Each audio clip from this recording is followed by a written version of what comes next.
Hi everyone, hope you are doing well. So आज का हमारा टॉपिक है कि एमबीए करना चाहिए स्टूडेंट्स को या मास्टर्स करना चाहिए।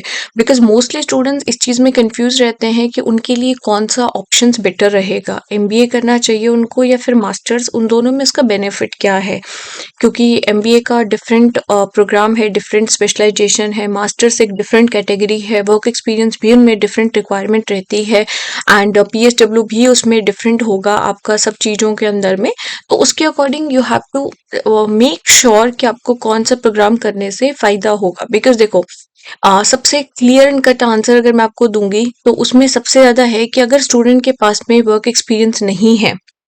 बिकॉज इसमें क्या होता है, बच्चे मास्टर्स क्यों चूज करते हैं एमएससी जिसमें वर्क एक्सपीरियंस नहीं है। जैसे कि अगर उसकी बैचलर्स कंप्लीट हो गई और उसके बाद में उसका वर्क एक्सपीरियंस लाइक कि नहीं है, या फिर बच्चे के पास में शो नहीं कर सकता है। बिकॉज अगर देखो एमबीए करोगे तो एमबीए में आपको वर्क एक्सपीरियंस की रिक्वायरमेंट होती है।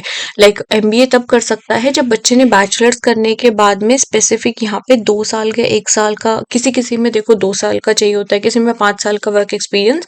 सो अगर उसके पास में वर्क एक्सपीरियंस है तो ही वो एमबीए कर सकता है। बट अगर किसी के पास में बैचलर्स के बाद में वर्क एक्सपीरियंस नहीं है या कुछ भी नहीं है, तो उसके पास में ऑप्शन है वो एमएससी कर सकता है। अगर आपको मैं बोलूँ कि क्या चीज़ें वहाँ पे रिक्वायरमेंट होती हैं एमबीए के अंदर में, मैनेजमेंट या फिर एंटरप्रेन्योरशिप स्किल्स की रिक्वायरमेंट होती है वहाँ पे मेन इंपॉर्टेंट।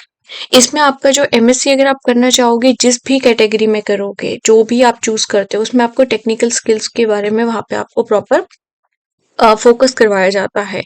ड्यूरेशंस जो होगी इसमें आपका 2 साल का होता है। इसमें आपका 1 to 2 ईयर डिपेंड अपॉन कौन सी यूनिवर्सिटी चूज करते हो, कौन सी कंट्री चूज कर रहे हो, कौन सा इंस्टीट्यूट आप चूज कर रहे हो। वर्क एक्सपीरियंस मैंने क्लियर कर दिया कि इसमें आपका वर्क एक्सपीरियंस एमबीए में रिक्वायरमेंट है। विदाउट वर्क एक्सपीरियंस आपका जो है वो एमबीए नहीं करवाया जाता है।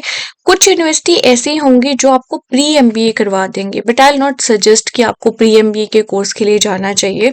बिकॉज प्री एमबीए का जो कोर्स होगा वो आपका 3 मंथ्स का होता है या फिर कोई 6 मंथ का होता है। बट उसमें एक ऐसा चीज है कि 3 मंथ या 6 मंथ के बाद में आपको फिर पीएसडब्ल्यू नहीं मिलेगा। पीएसडब्ल्यू उसी कोर्स में मिलता है जिसमें आपको 1 साल से ज्यादा का आपका ड्यूरेशन आपका पढ़ाई हो। लेकिन 3 से 6 मंथ वाला जो प्रोग्राम है उसमें आपको पीएसडब्ल्यू नहीं मिलेगा। उसमें आपको 3 से 6 महीने आपका कंप्लीट करने के बाद में फिर आपको एमबीए करना पड़ेगा। तो मेक श्योर कि आप अपना जो है पहले वर्क एक्सपीरियंस ले लो, उसके बाद एमबीए में आओ अगर आपको एमबीए में आना है।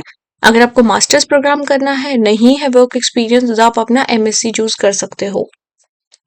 और पोस्ट स्टडी वर्क अपॉर्चुनिटीज वगैरह की मैं अगर आपको बात करूं तो आपको जैसे इसमें तो मल्टीपल ऑप्शन मिल जाते हैं। एमबीए करने के बाद फाइनेंस कर सकते हो, मार्केटिंग कर सकते हो, या जो भी वर्टिकल में आपने पढ़ाई की हो उसी वर्टिकल में आप अपना जा सकते हो।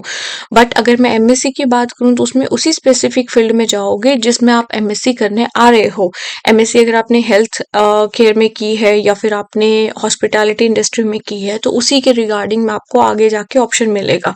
और अगर मैं पीएसडब्ल्यू की बात करूं तो पीएसडब्ल्यू जो भी कंट्री में जाते हो, जिस भी लाइक ऑप्शन आप चूज करते हो उसमें डिपेंड करता है। किसी किसी कंट्रीज में पीएसडब्ल्यू 1 साल के लिए वैलिड होता है, किसी में 2 होगा। तो मेक श्योर कि आप अपनी जो कंट्री चूज करते हो वो कंट्री आप उसी अकॉर्डिंग चूज करो।